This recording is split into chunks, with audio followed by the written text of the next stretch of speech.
versus Valera. Watch back. Alone give me strength.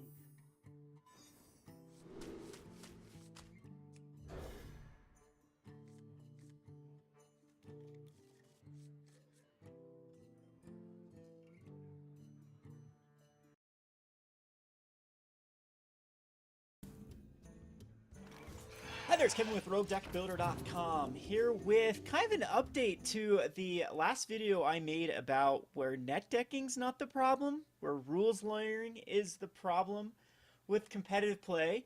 And lo and behold, Pro Tour Aether Revolt delivered. They did not just deliver on this controversy, they've just full swing home run delivered on a perfect example of what I call rules lawyering and why it needs to go out of the competitive scene.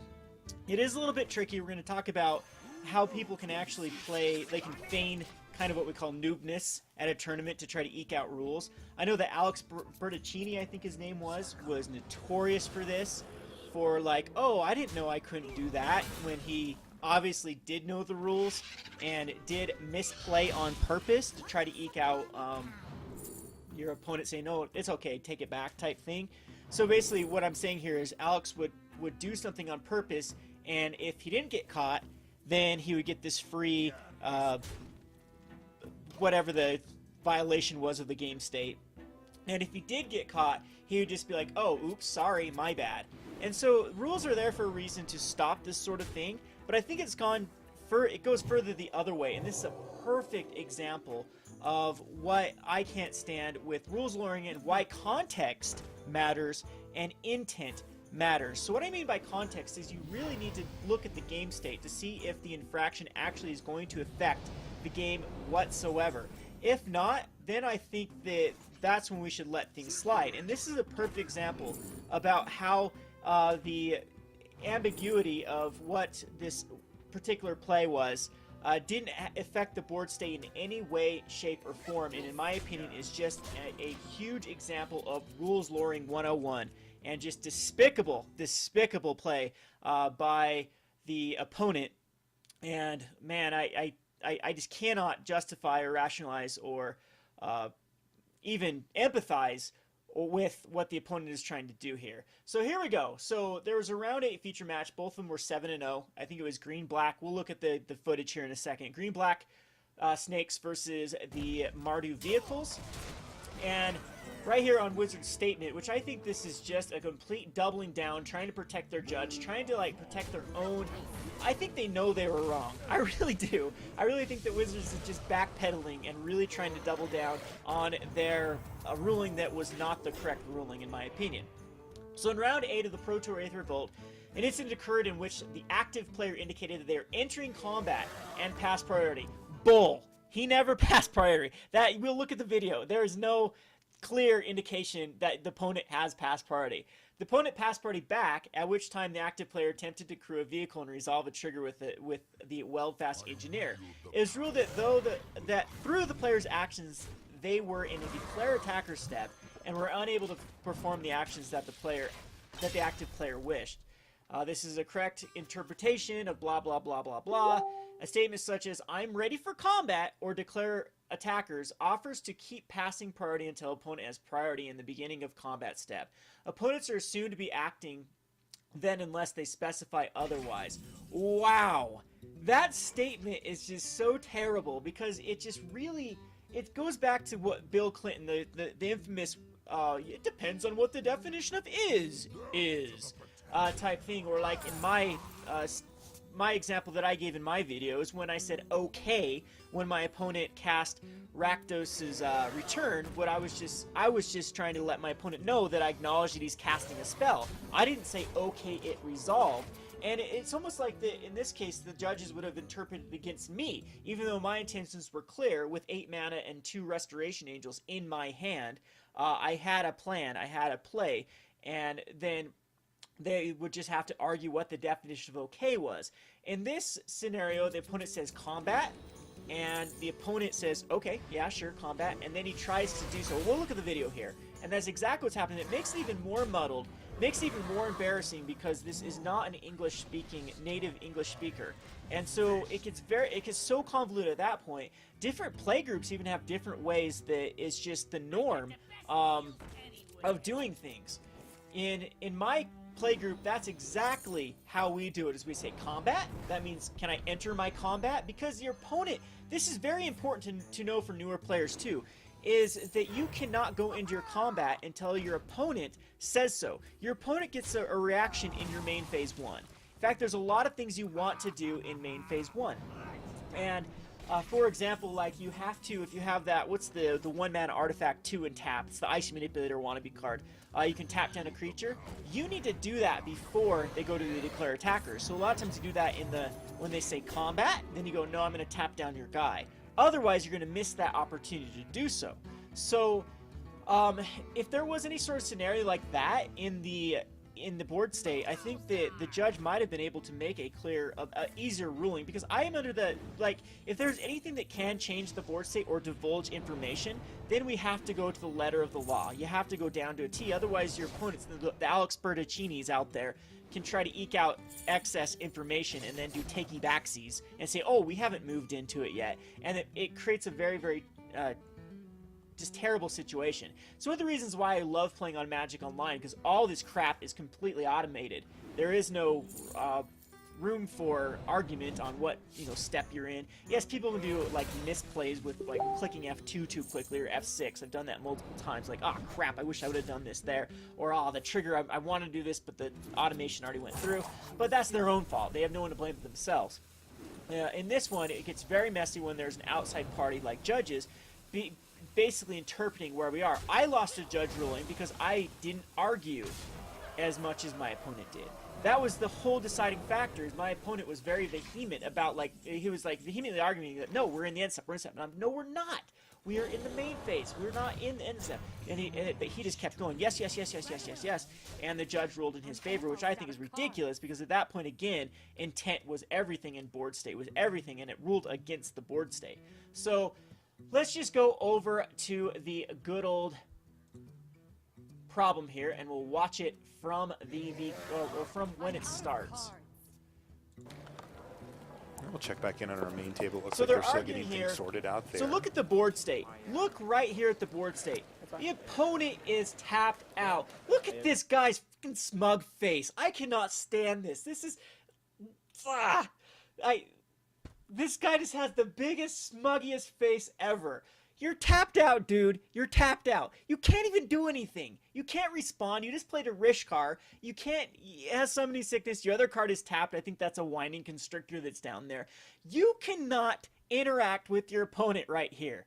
So, regardless if there was like a miscommunication, the intention is clear. He wants to crew his Heart of Quran and then give it the plus trigger off of the Weldfast, whatever the Weldfast card is called. So, this guy's just trying to angle shoot. He's trying to eke out any way possible to take less damage. Because this is huge. This is a huge play. That's 7 damage. That is 7 damage that's going to come through here. And in fact, I think they rule against him as well, that since he's in Declare Attackers, he actually crews the Heart of Quran after the, I don't know if he actually cast I think he did cast the Weldfast Engineer. But for example, though, they would have ruled saying that maybe if he wanted to swing with the Weldfast Engineer, that he couldn't anymore too, because it's still tapped crewing a Heart of Quran that can no longer attack because he's missed the phase. So the intent and the context matter so much here. The intent of the player is very, very crystal clear. A lot of times when you're in the highest competitive, you just get under the routine of doing things in what we call the proper phase. Because if your opponent did have like some sort of mana untapped here, it probably wouldn't be the proper thing to crew that in the main phase. You do want to wait until you go into the combat step to then pass priority back to your opponent saying, hey, are you going to pass your main phase 1 priority back to me so we can enter combat? Yes, that's the correct way to do that. In this case, he could have played the safe route, which is what Wizards is trying to argue, but is going to lead to some very messy scenarios in the future where players are afraid to do the more proper or correct way to do stuff, which is going into the combat phase. So here, yeah, the entire situation, yes, could have been avoided if he was in main phase 2, crewed his Heart of Quran. Again, you don't want to do that in a ton of scenarios, though. If there's any sort of untapped mana with like a Grasp of Darkness up, you want to make your opponent have some decisions in the beginning of combat phase. So anyway, let's just continue here. I only can target. So you can tell you can't even speak the greatest English here. For attack with this creature. And he's saying his Looks intent. like they've just I finished want with to the crew ruling, this to this. and Cesar is just clarifying what it is that he's able to do now that the ruling's been I given. can only say combat. Oh, the smugness. Look at that smug face. There. Who is this guy and who is the sponsor? Because I think that's the way that we need to get the rules lawyering out of here. By the way, you do see the players wearing headphones in the feature match area. I saw a few of you asking about that. And that's just so that they don't hear the ambient sound from us. We've got a viewing area behind them. Okay, so I would even say that muddles the communication a lot too, with having the headphones on. It's gonna be headphones distract me like crazy playing any sort of online games. I don't know. It's just like a audio thing with even balance and hearing. It messes me up. So keep that in mind. The audio is not the perfect ideal scenario or headphones isn't the perfect ideal scenario to communicate with your opponent. But yeah. Anyway, just back to my whole point. Wasn't it Card Hoarder that got rid of the Kent Ketter or whoever, the rest in peace dude, that the rules lawyering kind of sleight of hand thing? That is the way to get these guys out of the competitive scene. It seems like Wizards is going to rule the letter of the law every time rather than the spirit of the law.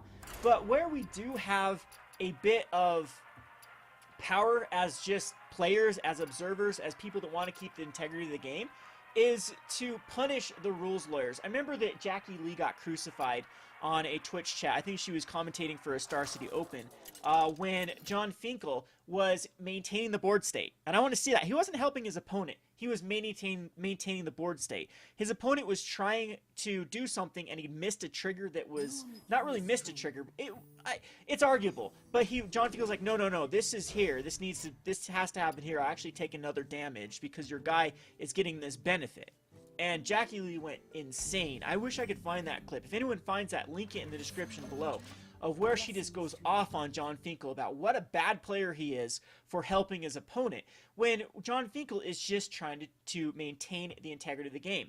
Conley Woods wrote a beautiful article about this as well, clear back in the day when I started playing, and rules lawyering was just astronomically horrible when I started playing competitive Magic. It was, instead of like 1 out of 5 players, it was 4 out of 5 players were these rules lawyering, and Conley Woods called them tryhards. He said that all of these players that were trying to get into the competitive scene, or really trying to prove themselves, get on a pro tour or do well at pro tour, they're tryhards. So they're going to try every way possible to try to win a game, whether or not it is keeping the integrity of the game or the integrity of sportsmanship or competition. So that's probably what this particular person is, and the only way that we can fight back is hit them where that hurts, which is their sponsors. If this person is sponsored, quit patronizing their sponsorship and send a clear message. We do not want this. You do not want this attitude to reflect the sportsmanship or the competitive play of your product. That's just the best way to do it. We saw Card Hoarder. I think it was Card Hoarder. Correct me if I'm wrong here. We got the outrage with Kent Ketter or whatever his name was, and they released him. At first they stood by him, saying, well, he didn't really technically do anything wrong. The judges ruled in his favor, and the outrage was so high that they're like, yeah, I guess it doesn't showcase our brand image. We want John Finkels, we want Brian Kibblers, we want people that actually do maintain the integrity of the game and show class and sportsmanship. So that's the best way that we can combat this. I'm sorry, that's the only way to do is witch hunts. That is the only way to keep these people in check. If his behavior is celebrated, then he is going to continue to do it. If his behavior is blasted, then he'll think twice about, is it worthwhile to, have this smug face on camera. And it's so dumb too, because I'm sure this player, if it was reciprocated, would be crying bloody murder right now. I meant to do this. I really wanted to. And that's what I hate the most about rules lawyers, is they don't give you that same benefit of the doubt. They will English shoot and take any little opportunity of misspeak to eke an advantage. And they'll do this against shy players, they'll do this against people that don't have English as their first language, they'll do this against whoever they're sitting across against. Any way they can intimidate, bully, English rules lawyer, they will do it. All right, let's continue here. With rabid Magic fans watching. Yeah, the Magic fans have been extremely loud, so the headphones are necessary. Bringing signs for their favorite players. And Yeah, yawn. Yawn, you smug. And it's kind of cool. Oh, that you the system we have smug. set up is there's microphones on those so that the players can talk to each other because, you know, as we see, you know, communicating between the two is very important, and the judges can kind of plug themselves into the conversation as well, and so that they can hear So, and the players To can be hear. consistent, the point is you are proposing a shortcut to declare attackers. You say combat. Okay, Yes, let's you stop want to right there. declare Did you guys hear that? attackers. So at this point, You are proposing a shortcut to declare attackers by saying combat. Wrong. Wrong, wizards. I use combat to say, hey, can we combat? Question mark. Can we go into my combat? There is a thing called main phase 2. Your opponent has a chance to, they have priority. So it starts with the active player. The active player has priority in main phase 1. So in main phase 1, you go, the active player starts. Every interaction then gives the non-active player a chance to respond. So before going into combat, there is an opportunity for the non-active player to respond to main phase 2. If he does respond to it and does something, then the active player once again gets priority back, and it goes back and forth until both players have nothing to do, and then it goes into the combat phase. So all he said was combat, and now Wizards is saying that is proposing a shortcut? Bull! And first of all, he even acknowledged his trigger. So the beginning of the combat, the well-fast triggers, and that should cause like a stop before, if you play it on a TGO, it will cause a stop before you go into declare attackers. Right then and there, the trigger will go on the stack. He acknowledges it. So it goes on the stack. It doesn't even have to have a target. Maybe it does. So, I mean, you could make the argument that he can't target the Heart of Quran, and he has to target like a Scrap Each Scrounger because it's not an active creature yet. I might actually be okay with that, but I don't think that that's technically right. So let's continue with this proposed combat phase. this trigger is missed. You forgot because you are declaring attackers. Okay, he This never said cannot be- declare. Oh my god, that smug face. Look at him. Oh, I'm gonna have to go throw up somewhere. Anyway, so the. No, that's not what happened. That is not what happened. It's not a misforgotten trigger. Oh, wow. Because he proposed it. Oh. I can say any attacker. At this point, you are in declare attackers, so you have to point to the creatures that are attacking. All right, so you can cannot hear what the put any judge is triggered saying. abilities on the stack. I would not be shocked understand? if we had an appeal here. That does happen quite often, though. Spanish, I can collect one. Sure. So he even says. So actually requesting a Spanish-speaking judge, which I is also can't- a very good he's having idea. a That's a hard good idea, time too. Just making, Just sure, to making make sure sure. you're communicating clearly. Yeah. Even with the judge. So what 'cause we're going to do Spanish- is we're going to go look at table B, where we've got Toru Inoue, and he's playing Oh, against. so anyway, Jan they end up Cassander. with the appeal and everything else. They do end up ruling in Smuggy McSmugfist's favor. Again, context matters in this state. There's no way that he can respond to anything here. It'd be a completely different scenario if the guy had a Grass of Darkness and 2 mana, 2 black mana up, because that would show that there could be some sort of decision to be made that before combat he could have Grass of Darkness the Weldfast Engineer so it didn't get a trigger. Like all of the context matter. Where the guy is completely tapped out and at the mercy of his opponent, that is complete rules learning 101. It's complete BS. So a few other things I would just want to show, even though I've been rambling and just like raging. Hopefully the it doesn't sound too bad in the audio here. So let's go over to the good old top comment on the Magic subreddit. And so this Mr. Token says, not much except them doubling up on the fact that it was a technical right decision. Yeah, he's not saying that he agrees it's a technical right decision. Wizards is saying that they're doubling up, saying that they made the right decision. But we already knew that. People were shocked because the intention of the active player was clear, and his opponent still could take advantage of it of a technicality. It's just sad that the game's outcome wasn't determined by playing Magic, but by abusing a rule when there was no ambiguity about the game state. Thank you. Exactly. Exactly. That is my feeling 100%. That sportsmanship says, let it happen. Integrity of the game says, let it happen. The context, the game state, everything says this should happen. He was trying to eke out an advantage outside the game. It is the same thing with flopping in soccer. I gave up on soccer as a competitive sport because the flopping was just out of control. So many games were decided by who could flop the best, who could draw a penalty. And I talked to soccer players and they were just saying, oh, it's strategy. Oh, please. Oh, please. It's unsportsmanlike conduct. In my sport, I love hockey. If you flop, you can get a double major for flopping, or double minor, I think. Someone has to correct me in the rules, which is a 4-minute penalty, which means 2 power play goals can be scored on the flopping. So if it's a very flagrant flop, then there's a huge repercussions for doing so. So that stops people in the future from trying to flop or trying to draw a penalty unsportsmanlike. Then the team can be fined, the coach can be fined, and the player most likely will be fined. So there's a lot of things, there's a lot of anti-flopping based procedures, because we know that people are still going to flop if they can somehow, like, it's very, very tough. Like when it's a he said, she said situation in Magic too, it is very tough to decide who's. A lot of times you will have to go with the letter of the law. So in hockey, for example, if on the spot, if a referee has to make a decision and they decide to make a decision that a penalty was, and then they go back 2 days later and review it, there's a board in hockey that reviews things. Then they can go back and say, yeah, that was a flop. Well, we're going to suspend the player. We're going to fine him so he gets 2 game suspension without pay. And, you know, there's at least some sort of justice divvied out. I propose the same thing should happen in Magic. We should have ways to prevent this crap from happening. So right here, the second comment says, Kai responded to this similarity on Facebook. So let's pull up the Kai's response, which I think is absolutely beautiful here. So it says, let me pull this up really quick so I can read it.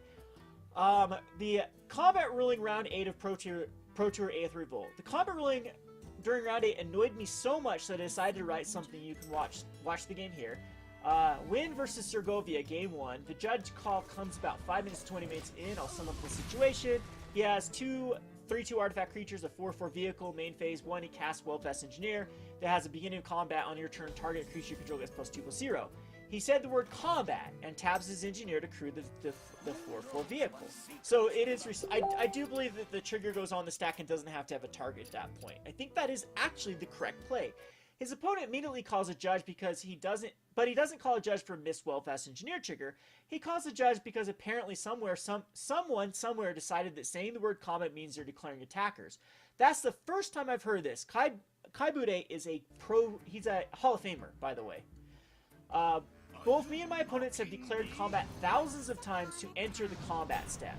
If you Google announcing combat in Magic the Gathering, the top result is the combat phase. Nothing here connects combat with declare attackers. It is very clear. That is very clearly defined as declaring attacker step. If WotC or the DCI want to mint phrases people can be called on, that should maybe be on their website or in the rule book. Because otherwise it's a load of garbage. I tried 10 minutes to Google the phrase combat means you're declaring attackers and was not successful. 20 years ago, people asked their opponents, okay, can I lightning bolt you? If they answered yes, they said, oh, I changed my mind, but you passed priority and thus ended your turn.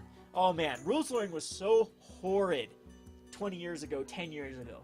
What happened in this match for me is on the same level. In an ideal world, I would have wanted to see an unsportsmanlike conduct warning for win as the outcome of the judge call. His opponent was obviously not very fluent in English and technically not a perfect Magic player, but his intention was crystal clear. I want to emphasize that point. I'm sticking with Kai here. He wanted to enter his attack and activate his vehicle to attack. Calling him on the miss trigger is perfectly fine. Magically skipping the beginning of combat step he very obviously wanted to use to crew his vehicle is not. That's rules lawyering on a very low level, and Magic over the past 10 to 20 years has done a lot to make exactly this not possible.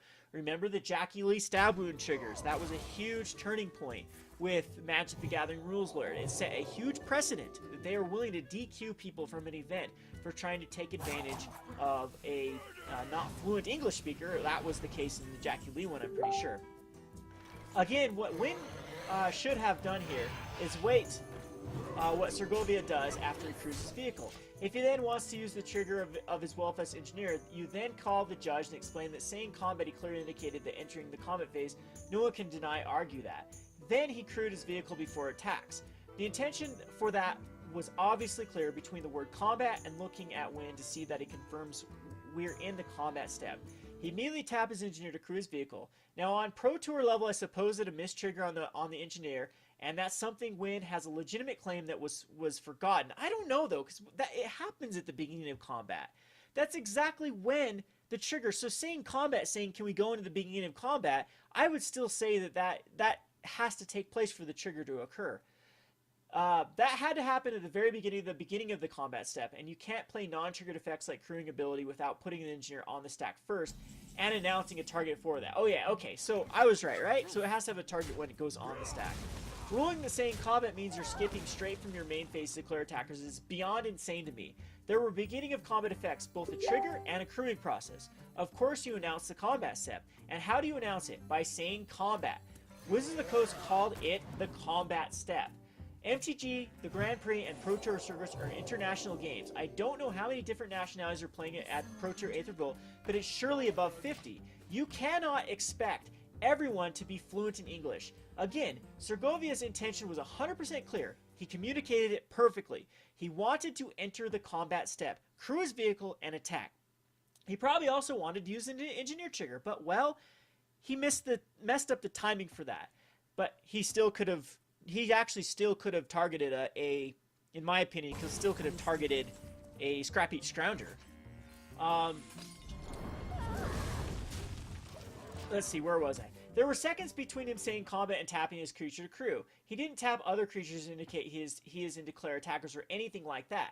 Making this ruling basically means if you are not 100% fluent English, and apparently now you have to be fluent in DCI English as well, who knows what some other word might mean. What is the definition of is?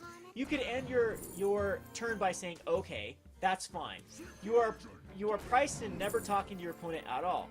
Does the DCI really want to have a translating judge at every table because people are afraid to be rules lawyered out of their turn if they try to communicate with their opponent in English?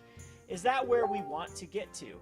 Again, Magic has moved away from exactly that, and I'm honestly not sure what happened today in this game at the Pro Tour and how the ruling ended up the way it was. I almost hope that Segovia did something wrong when he talked to the judge and messed something up there. But it's all on video, and nailing a non-English native speaker who is very, very clearly wanting to enter his attack step to crew a vehicle at the beginning of combat on the word combat when he wanted to enter this combat step is not understandable on so many levels to me. I'm extremely happy that Segovia ended up winning the match. I honestly don't know win at all, but just from that judge call, I'm tempted to hope for an 0-8 performance tomorrow.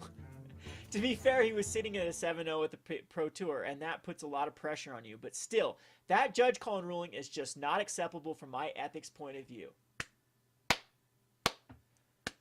Kai, you won so many points with me today. I am not an old school Magic player, so Kai Bude is kind of out of my competitive play. He was, when I got into competitive play, John Feakle, Brian Kibler, Owen Turtenwald, those were kind of the big name players. Kai is before that. He plays at some Pro Tours every now and again because he does get an appearance fee. But that is exactly, he, in my opinion, wins the internet today. He wins the Magic, the Gathering, sportsmanship, ethics. He's a great ambassador for the game. It is someone they should be trying to pump up and prop up. So props to Kai Bude. Thank you for that statement. That's exactly how I feel. And let me know in the comment section how you feel now that we're getting into 30-minute discussion about this insane situation that happened. I can't stand this at the local level. I can't stand this at the PTQ level. I can't stand this at Grand Prix. They've all happened to all of us at one point in time. It just makes you want to pull your hair out. It makes you not want to play competitive Magic. I have quit competitive Magic before from time to time, I'm tempted to quit competitive Magic again because I just do not want to be associated with a game that does not care about sportsmanship, that really wants to go with letters of the law and really wants to punish people for missteps, for miscommunications. But again, I'm a blacklisted, degenerate person that Wizard hates, so take my opinion with a grain of salt. Anyway, I want to know your comments in the comment section below. And really, if rules lawyers, how do you justify? How do you? I want to say how do you sleep at night, but it's just a damn game. So, it's some people's livelihood though. And some people put a lot of heart and soul in this, and I just can't stand people trying to find any way possible to win the game without playing the damn game. Kevin with RogueDeckBuilder.com. Thanks for watching.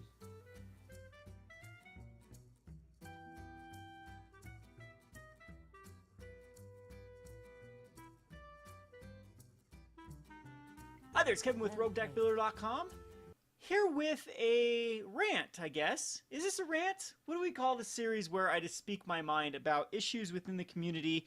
A little bit of a history of how I got started with the Rogue Deck Builder, and just addressing some of the concerns of people that are on the other side of the spectrum, as well as people that I would consider on the same spectrum as I am, with the topic of net decking. Now, many of you may know that people like Travis Wu have done a video on net decking, or Desolator MTG has done or Desolator Magic has done one, Tasty Snackies has done a video on net decking. People have kind of outlined the pros and cons, and I thought I'd at least get my stance out there because I know it's a little bit ambiguous of where I stand on the topic of net decking. If you go over to my Facebook page, like right on the intro to the Facebook page is "Down with Net Decks." I mean, that's kind of a slogan that's been with Rogue Deck Builder, but I don't think that's the most genuine way to describe how I feel about net decking. So yeah, I'm titling this video "The Truth About Net Decking," and I guess it'd rather be the what is Kevin's opinion, what is the Rogue Deck Builder's opinion on the practice of net decking. So I've got my little cheat sheet here, and some dogs, so you can't see them there behind me, to help me out with this controversial subject. Was going to do a more like high production video with images and whatnot. Whatever, we'll just do a point and shoot with the webcam. So let me start with, some of you may know my history. I've done this many times throughout my YouTube channel. I've done kind of a Q&A of how I got started. Well, the very first thing with my Magic experience is I started Magic when I was in 5th grade. I remember my friend brought home some Magic cards and said, "Kevin, you have to check this out. You have to play this. It's fun."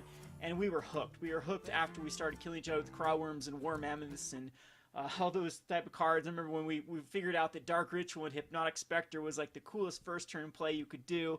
And then we figured out later on that, well, Lightning Bolt takes care of that. So just as our game progressed, the more in depth we got to the game, the more we were addicted. I've been off and on with the game of Magic throughout my life. I know that I played it when the first time I went to college, right after high school. And then I played it again after, like, when I had a job where I had to commute from Salt Lake City to Orem every day, and instead of getting stuck in traffic, I would play at the local game store there. And during these periods, there's usually been like 4 years of when I didn't play Magic. But when I think the story really starts when, at least for the Rogue Deck Builder franchise or brand starts, is in 2013. But we'll back up there. So basically, throughout the history of my Magic the Gathering career, I've really respected creativity. It's not just Magic the Gathering, it is just my personality.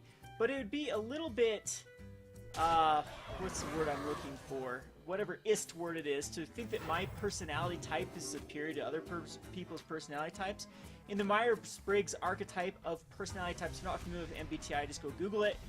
There are 16 different personality types, and each personality type weighs different, what we call cognitive functions, higher than others. For example, I am an ENFP, and we weigh what is called the extroverted intuition very, very highly, and that's the creative outlet. That's finding possibilities and ideas in everything. So one idea leads to another idea. It's a domino effect. You start at point A, and pretty soon you're at point Z that might be completely unrelated, but just we're grabbing ideas from every bit of stimulation that we can. And creativity is something we hold, and individuality we hold very, very highly. So beyond Magic the Gathering, I'm that way in anything. Like, I have the swimming shirt on, for example. I'm always looking for new ways to coach, new different ideas or theories on how to swim more effectively, rather than stick to the tried, tested, and true results. It's just in my DNA to try to look for different paths to better yourself or better whatever you're trying to do. So even in StarCraft, I'd get very. I was known in StarCraft for having like rogue strategies. StarCraft 2, same thing. I didn't even look up kind of the equivalent of net decking, looking up strategies or build orders. I just jumped right into it and figured out my own. Dota 2, I get accused. I'm the guy that plays Ogre Magi and gets Radiance. If anyone's familiar with Dota 2, I'm that cancer that will try these strategies that are just not the way that most people think is an acceptable way of doing something. So I make no apologies for that. It's just how I like to experience the world around me. And so my very first tournament that I was ever in as a little kid, I remember going up against getting Stasis locked, and what was the other one? Winter Orb locked, and then Land Destruction locked. My very first tournament, I didn't even get to play the game of Magic. So right off the bat, I didn't really like this top tier aspect to Magic. I thought it was unfair. I didn't like uninteractive decks, and so there was a time in college that I remember I played during Psychotog as well, and Psychotog was like 85% of all decks. That's all you ran against was Psychotog. Sometimes you'd go against like the Arrogant Worm Circular Logic deck, but mainly it was the Psychotog deck, and I just absolutely hated Standard at that time. So at that point is when I swore off Standard. I actually quit playing Magic fairly after that, or just a few sets after that, and started back up in Mirrodin, and Mirrodin had the Archaon Ravager nonsense that was, again, it was just really flooded with just the Archaon Ravager deck, and that is when I swore off Standard, and I started to look at Draft as a format. And the reason I love Draft is because it was all about deck building. It was all about creativity. It was all about ingenuity, and I had a lot of fun. I got a very high rating. At one point, I think I was top 10 in the state of Utah for the DCI rating, and I was having a lot of fun just drafting. Well, drafting can be a bit expensive. I mean, it's like $10, $15 a pop every time you do it. Yes, you get cards out of it. Yes, if you're a savvy trader, or if you just, instead of take prize, take store credit. There's a way to reasonably play draft and have it be less expensive than standard.